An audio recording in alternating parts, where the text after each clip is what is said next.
transfers. So let's do it. It leads to transfers, and I think a lot of transfers are leading up to London. Yeah. Okay, and I think there's a vacant spot in London, especially at Chelsea, and that's the striker slot. In which I'm just gonna put it out there. I think Chelsea's gonna sign or Haaland or Lewandowski this summer. Really? Why? Because I said Wow. it previously. Chelsea won the Champions League without a striker. Okay, Werner isn't the striker that Chelsea need. No. He might play as a left winger more or behind the real striker, which I think is going to be or Haaland or Lewandowski. Why Haaland? Because I see the Shevchenko vibes all around Haaland. You know, I think Abramovich must see Haaland as the new Shevchenko. Generational talent, scores goals for fun. Marketing wise, Haaland changes the whole game. He brings so much to the table. Sure. And yeah, a lot of guarantees. And 20 years old. Right. Potential is immense. So I think Chelsea are looking at Haaland very, very interested. And Lewandowski. yeah, Let me his just finish interviews it. will only get better, right? Holland. True. But Lewandowski, what would he bring? Guarantees. If you're Yeah. bringing in Lewandowski, it's amazing to go against the PSG in the Champions League next year. So I'm excited. And with these moves, last one, Declan Rice. I think Declan Rice is going to move to Chelsea. He's finally going to pair up with his bro Mason Mount. We all want to see it. Rice and Mason Mount back together. Okay. So I think Chelsea will want to make that happen too. And who disappears from that midfield? I think this. I'm gonna go bold here. I think maybe Kante or Jorginho. I think one of them might leave in the near future. Wow.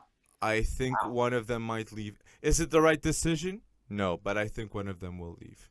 All But right. but why would you decline a Rice? You know, I think Rice is the type of player that will play 5, 6 years in the Premier League as a starter. I'm not saying Sure. that Conte isn't that because he for sure is a starter, but it's Hmm. different, you know. It's Conte's stock is going to start decreasing, so you'd want to sell him when it's high, right? Yeah, and that type of a transfer, if you're going to spend big, I have no problem with a transfer. Not that anyone's asking me, but I have no problem with a transfer that improves, say, an organic type of a scenario within an 11, right? Within a club, right? Mason Mount and Declan Rice go way back. Declan Rice obviously was part of the academy for a while. Mm-hmm. Has played with a lot of these guys. And that's the type of organic feel you want to bring a little Italy right into the Premier League in terms of their collective nature. If you want a team that can compete every year for the next 5, 7, 9 years, you have to do that. And I don't know. I'm never going to doubt a Conte or a Jorginho now. Mm-hmm. But ultimately, yeah, that is bold. That is very bold. But also bold. You mentioned London, right? You mentioned it being a pretty hot destination right now. It normally is. I believe it was Ben White is definitely coming. He hasn't been announced yet. He might be announced from now until when we post this. And it looks like that £50 million number is correct. And then there was talk also, and it's heating up again, of the Houssem Aouar as coming in as well for that midfield for like another 40 or 50 million. Do you think either of those? Well, we know White is probably definitely going to happen, but do you think that actually accomplishes some things for Arsenal? Well, I'd say I'm not going to say Ben White is a scrub because I think Ben White is a decent center back, but Right. I think for the price tag you got, that's way too much. I Yeah. think Arsenal got played there. Because United are going to get Varane for how much? I think it's 40 million being talked. I So think you're it's 40 getting million. Yeah. Ben White for 50. Yeah. Is Arsenal, I'm saying it again. Arsenal is becoming a banner club. If you're getting Ben White for 50 and Varane is going to United for 40, Konate went to Liverpool for 30, wasn't it? Mm-hmm. Like what? And we've seen it in the mentions, right? We've seen the English tax type of thought process there. Oh, But we got to remember this is £50 million for a player, and again, this is not against Ben White. He is a very very nice player, But you're paying for, I think he has 26 Premier League appearances under his belt. Okay, it might be a little more than that, but he's been on loan, right? I mean, he actually was Brighton, Leeds, but Brighton's making out like a bandit here with this, Hmm. right? I mean, it's like, hey, we're going to lose a very top player, but 50 million pounds to a Brighton, wow, you know. So I am confused too. I was confused the first day it was coming out, and I do see a lot of Arsenal fans attempting to rationalize it, and that's okay. Who knows? Maybe he winds up being the center back for years to come that just ushers in the new era that is Arsenal. But frankly, But you could have gotten three in with where you got one. but you did mention Usama Aouar. Yeah. I'm gonna say what my thoughts on Usama Aouar is. Usama Aouar is, if he arrives this summer, which he should, Mhm. it's the type of deal that should have happened a year or two ago.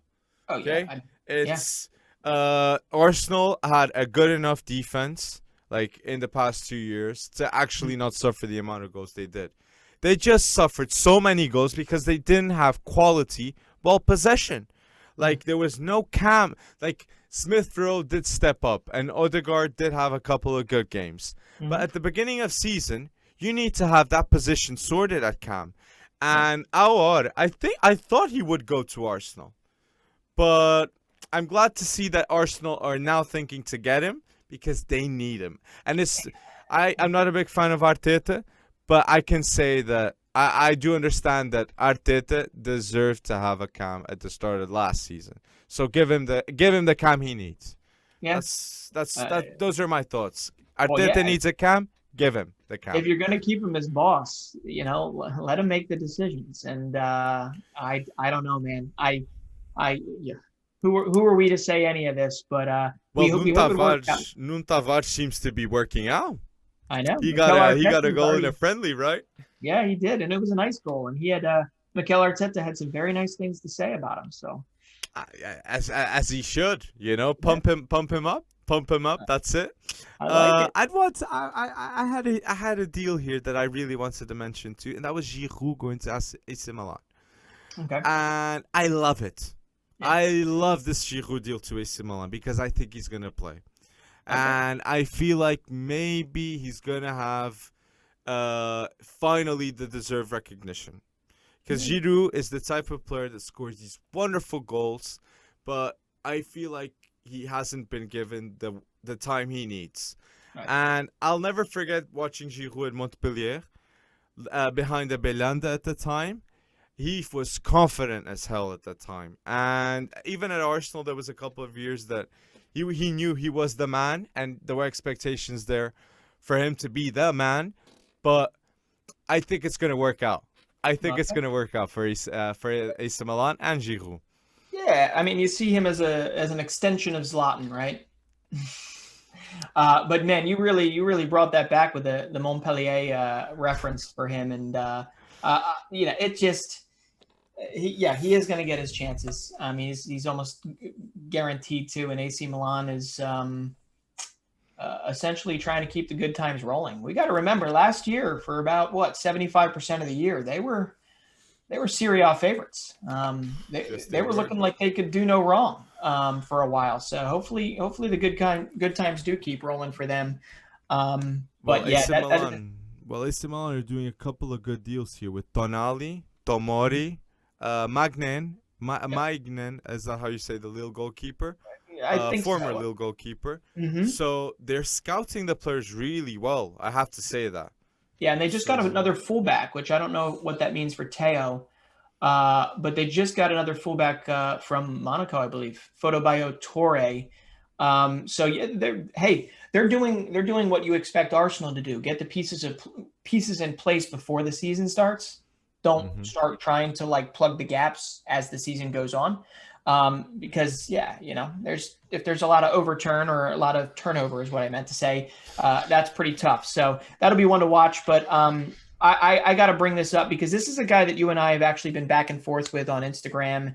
I think if you've ever watched a video of Kamaldeen Sulemana, okay, we have a soft spot in our heart for FC. I'm gonna screw up the name, but Nordsjælland, right? Northland, Northland, I Nordsjælland. think.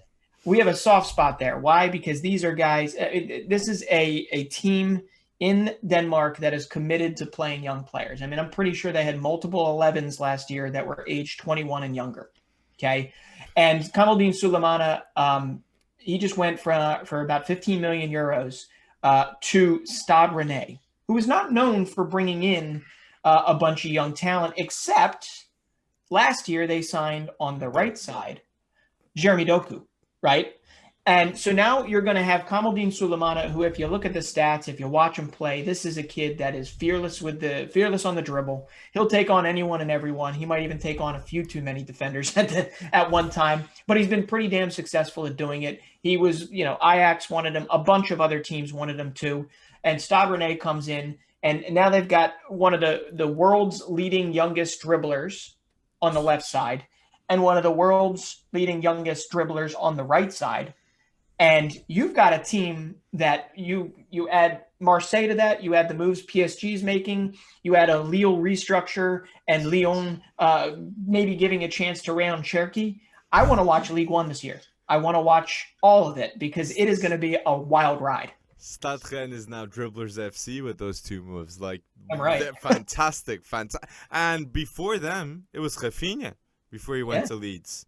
So they know their wingers at Stade Rennes. That's a fact there. But it's an interesting transition too, because they're moving from, and I wouldn't say away, because they still have so many great products in their system. They just don't necessarily know how to fit them all in. I mean, they have like multiple potential world-class right backs like Brandon Soppy and some of these other, but that's another, if we want to do an academy deep dive, we could. But the fact of the matter is, like, they're going from developing the Ousmane Dembeles of the world, right? Who was another one? Gorkov, I think, was there. Come on, help me out. Who else? Stade Rennes. Well, they got Camavinga there, right? Oh, and of course, yes, their jewel, the jewel of their eye, Eduardo Camavinga. But they've gone from kind of steered clear. They got history, let's say. Yeah, and now they got Doku and they got Sulemana. I mean, they're going to be fun to watch for years to come. But I mentioned this fast, and I didn't get a reaction. But I really want to know, what are your thoughts on Varane to Man United? Oh, because now Maguire had a good Euro 2020. Yeah, and I think that the center back problem, if Varane comes to United, it's dealt with. Varane and Maguire is one of the best center back duos that will be in the Premier League. I don't think I could agree anymore. The best center back duos. That's probably exactly what I would have said if you didn't, already say it for me. Just think of the issues. Not the best one though. One of the best. Yes. I mean, if you think about their issues from last year, right? It was who lines up next to Maguire, right? Eric Bailly, constantly injured. Nothing against the guy, but Phil Jones. No, just kidding. Lindelof. These are players that are decent. They're good. They're okay. They're whatever, but they're not going to win you the Premier League, right? Varane's done it, and him and Maguire. That is just can't get injured. I think a player like Lindelof, if it would have been with Alex Ferguson, it would have been a whole different story. Yeah. But there isn't an Alex Ferguson there now. But I am really interested to see how Lingard copes with this preseason. Do you think he might stay? Do you think he'll be part of a deal, Lingard? Too many good times at West Ham. I want him playing day in and day out. He's not going to get that at United. He will not. He's just not going to. Maybe I'll be proven wrong. Maybe he'll prove them wrong. But no, I want him at West Ham or somewhere where he can be loved for who he is, right?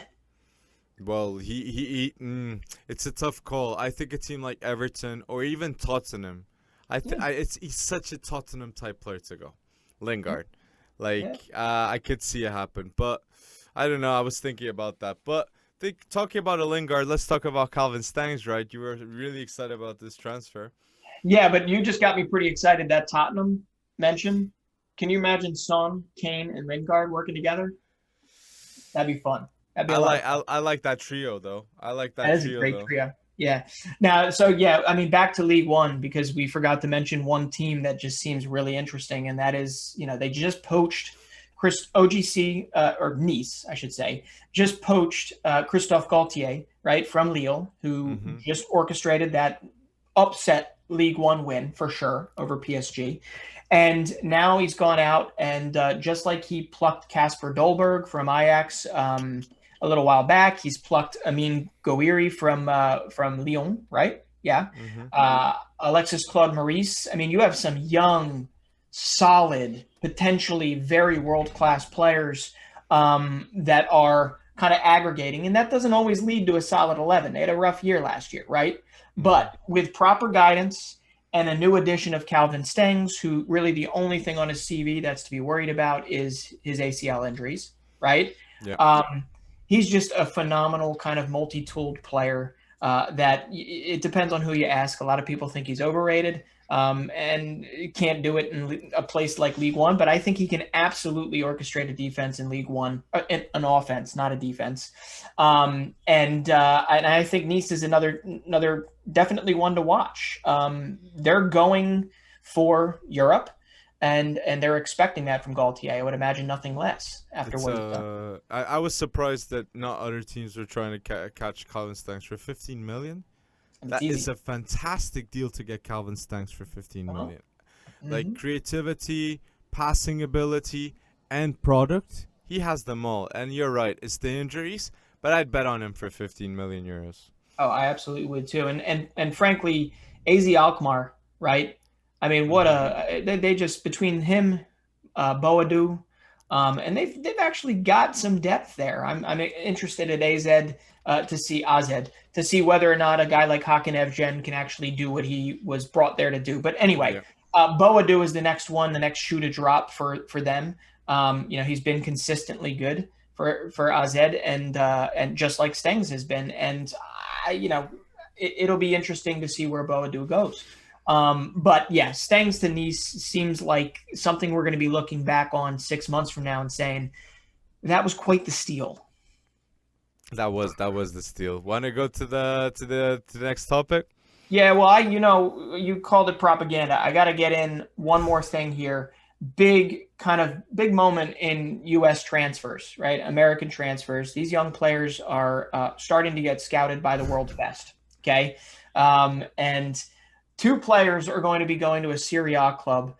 We only had previous to that two players in Serie A. So you had Weston McKennie at Juventus. You have Brian Reynolds, who just went and made permanent his move to AS Roma. He'll be working under some guy named Jose Mourinho. Um, you have Tanner Tessman, who's 19, and Gianluca Busio, who's about to follow him, probably within this week. Okay, to a newly promoted club, Venezia FC or Venice FC. So this is pretty crazy, and it's a big moment for anyone that is tracking U.S. prospects because I'm telling you right now, this is just scraping the surface of what type of overseas market there is going to be for these American prospects. Because frankly, 4 million euros for Tessman, 4 million euros for Buzio, that is nothing for what they could potentially become. If they become a McKennie or a Pulisic, You took the spotlight there. I was gonna mention Busio with the Gold Cup talk. uh,